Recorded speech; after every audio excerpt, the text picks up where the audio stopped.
Hello everyone, welcome to CA Edu Tells.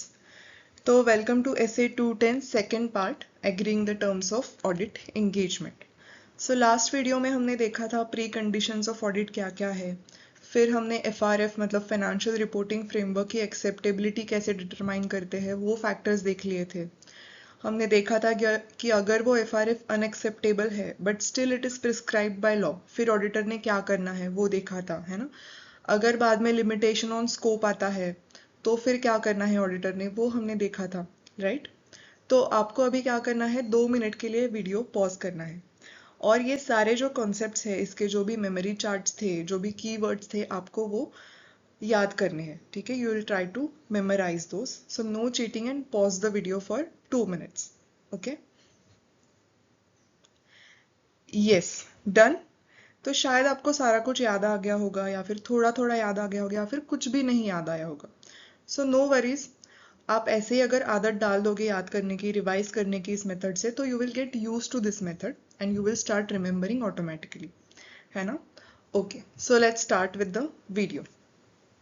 तो अभी हमारे प्री कंडीशन सारे प्रेजेंट थे, ओके। हमारे ऊपर कोई लिमिटेशन ऑन स्कोप नहीं था, FRF जो था वो भी एक्सेप्टेबल था। तो हमने क्या किया, हमने टर्म्स ऑडिट के एग्री कर दिए मैनेजमेंट के साथ। बट अगर बाद में ऐसे कुछ होता है कि बाद में अगर टर्म्स चेंज हो रहे हैं ड्यू टू सम रीजंस, तो फिर ऑडिटर ने क्या करना चाहिए ये हम इस वीडियो में कवर करेंगे, okay. So change in terms of audit engagement, okay. तो जनरली ऐसे कौन से सर्कमस्टेंसेस होते हैं कि जब टर्म्स में चेंज हो सकता है, तो दीज आर द सर्कमस्टेंसेस, एक बार पढ़ते हैं।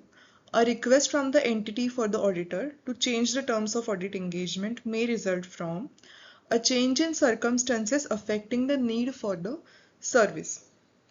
चेंज इन सर्कमस्टेंसेस हो गया मतलब क्या है कि सपोज इनिशियली एक फुल स्टैट्यूटरी ऑडिट करने के लिए मैनेजमेंट ने एग्री किया था, बट बाद में मैनेजमेंट क्या बोलता है कि अभी आप ऑडिट मत करो, अभी आप रिव्यू एंगेजमेंट कर लो, है ना। रिव्यू एंगेजमेंट में क्या होता है, मॉडरेट लेवल ऑफ अश्योरेंस होता है। हाई लेवल ऑफ अश्योरेंस जैसे ऑडिट में देते हैं वैसे रिव्यू में नहीं होता, राइट। तो क्योंकि ऐसे कंपनी क्यों बोलती है, because they don't need the external investors now, है ना। तो इसलिए मैनेजमेंट क्या बोलती है, हमें अभी पूरा ऑडिट करने की कुछ ज़रूरत नहीं है क्योंकि हमारे कोई एक्सटर्नल इन्वेस्टर्स नहीं होने वाले, तो हमें बस मॉडरेट लेवल से ही हमारा काम चल जाएगा, इसलिए आप रिव्यू एंगेजमेंट कर लो, है ना। तो आपका स्कोप नेचुरली कम हो रहा है क्योंकि आप सिर्फ रिव्यू एंगेजमेंट कर रहे हो, है ना, ऑडिट नहीं कर रहे हो। तो ऐसे केसेस में चेंज इन टर्म्स के लिए रिक्वेस्ट कर सकता है मैनेजमेंट। फिर आगे क्या है, a misunderstanding as to the nature of an audit as originally requested. मतलब मैनेजमेंट ने ओरिजिनली बोला था कि ऑडिट करना है और आपका और मैनेजमेंट का जो ऑडिट का अंडरस्टैंडिंग था वो पूरा अलग अलग था। मतलब मैनेजमेंट को क्या लग रहा था कि audit is detail checking of every single transaction, मतलब like investigation.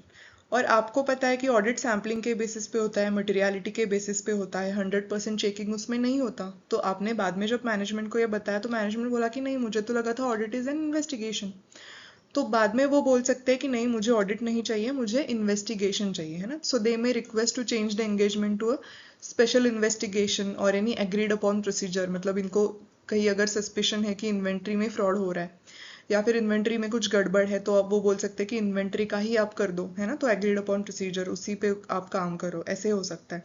So due to this में भी चेंज हो सकता है टर्म्स में, राइट। और तीसरा क्या है, a restriction on the scope of an audit engagement whether imposed by management और कॉज्ड बाय अदर सर्कमस्टेंसेस। मतलब क्या कि मैनेजमेंट आके आपके पास बोलता है कि ऑडिटर आप पूरा ऑडिट कर लो, लेकिन हमारे जो एक सब्सिडरी है जिससे 40% रेवेन्यू आता है कंपनी को, आप उसका ऑडिट मत करो, उसके रिकॉर्ड जो है कॉन्फिडेंशियल है। तो इसका मतलब क्या, उन्होंने आपके स्कोप के ऊपर, आपके ऑडिट के स्कोप के ऊपर रिस्ट्रिक्शन डाल दिया क्योंकि ये आपको रिकॉर्ड्स नहीं देने वाले सब्सिडरी के, है ना। तो हमने लास्ट वीडियोस में देखा था कि लिमिटेशन ऑन स्कोप होता है तो फिर क्या करना है ऑडिटर को। तो अगर उसे लगता है कि उसका ओपिनियन डिस्क्लेम होने वाला है, in that case he can withdraw from the engagement if permitted by law, है ना। तो ये हो गया। अब ये जो फर्स्ट टू सिचुएशंस में जो चेंज है, it can be considered as reasonable basis, है ना। ऐसे हो सकता है, शायद मिसअंडरस्टैंडिंग हो सकता है, सर्कमस्टेंसेस में चेंज आ सकता है, बट ये जो लास्ट वाला है रेस्ट्रिक्शन ऑन स्कोप, इस केस में ऑडिटर को एक्शन लेना पड़ेगा। This is not the reasonable basis, right. Okay, so these are the few circumstances और these are few situations जिस केस में टर्म्स इन ऑडिट में, टर्म्स इन एंगेजमेंट में चेंज हो सकता है। अब अगर ऐसे हो रहा है तो फिर ऑडिटर को क्या करना है? So a request from the entity for the auditor to change the terms of audit engagement, और auditor is requested to change the audit engagement to the engagement that conveys a lower level of assurance। मतलब high level से moderate level हमने देखा था। सो audit से review engagement change हो रही है। इन दोनों केसेस में अगर ऐसे रिक्वेस्ट हो रहा है तो ऑडिटर ने क्या करना है? उसने डिटरमाइन करना है कि if there is reasonable justification to do so. Reasonable justification उसने देखना है, ठीक है। अगर रीजनेबल जस्टिफिकेशन है तो उसने वो मान सकता है कि ठीक है हम चेंज करेंगे टर्म्स और ओरिजिनल के जगह पे हम नई एंगेजमेंट हम परफॉर्म करेंगे, ठीक है।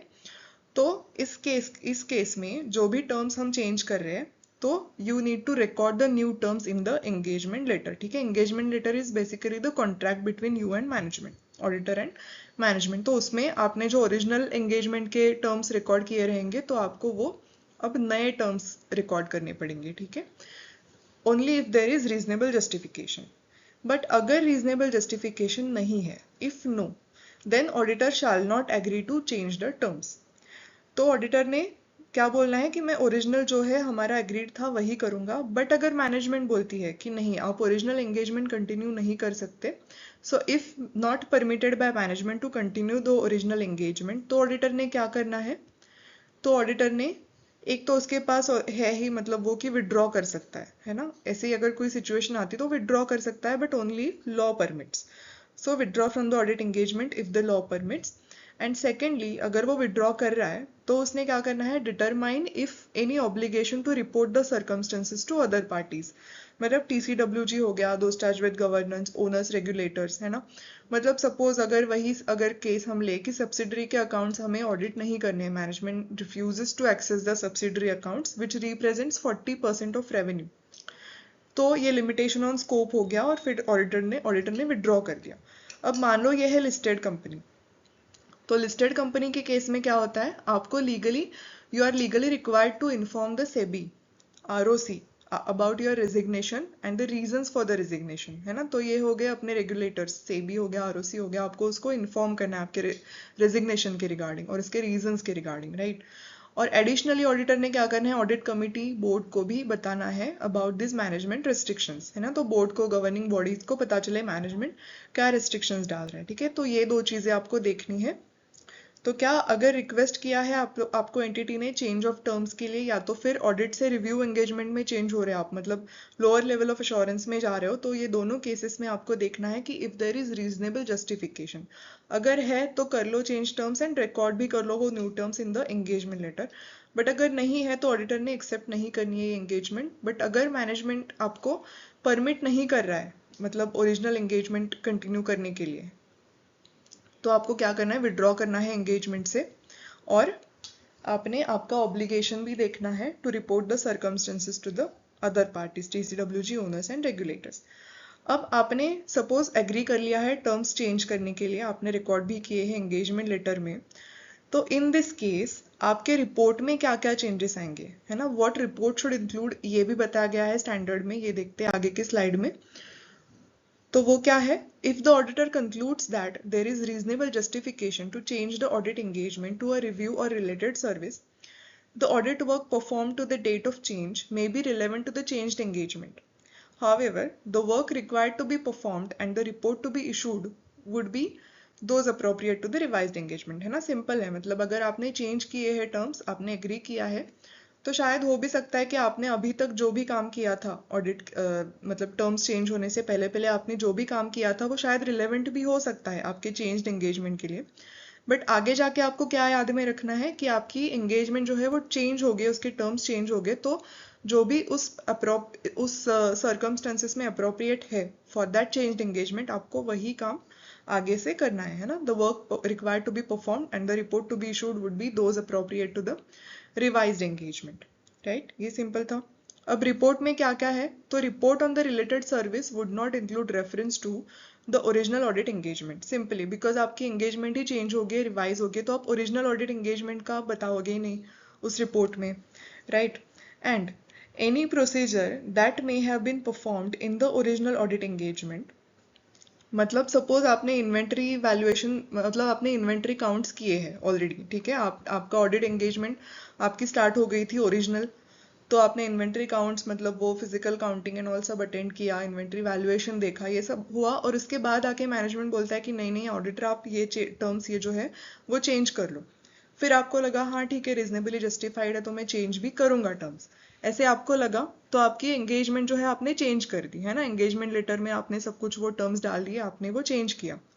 तो अभी तक जो आपने प्रोसीजर ये परफॉर्म की है इन्वेंट्री काउंट्स की, आपने उसका रेफरेंस नहीं देना है, क्योंकि ये जो है ओरिजिनल एंगेजमेंट में परफॉर्म हुई थी, बट अभी आपकी जो एंगेजमेंट है वो चेंज होगी, है ना। तो the report on the related service would not include reference to the original audit engagement and any procedure that may have been performed in the original audit engagement.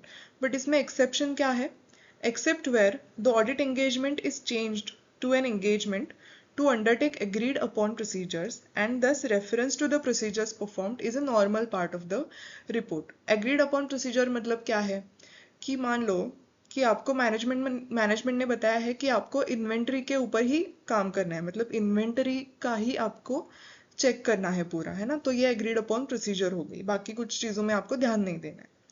अब ऑडिटर ने क्या किया है, इन्वेंट्री काउंट्स ही किए हैं, उसने inventory valuation पे ही काम किया है ना, तो एग्रीड अपॉन प्रोसीजर्स में जनरली पूरा डिस्क्रिप्शन देना पड़ता है कि हमने इन्वेंट्री में क्या क्या प्रोसीजर्स परफॉर्म की उसे चेक करने के लिए, है ना, तो पूरा description of procedures and findings आपको देने पड़ते हैं, तो आपने ऑलरेडी वही काम किया है, तो this is the normal part of the report, ये होना ही चाहिए एग्रीड अपॉन प्रोसीजर्स में, तो इसलिए अगर आपने वो प्रोसीजर का रेफरेंस दिया उसमें तो चलेगा, है ना।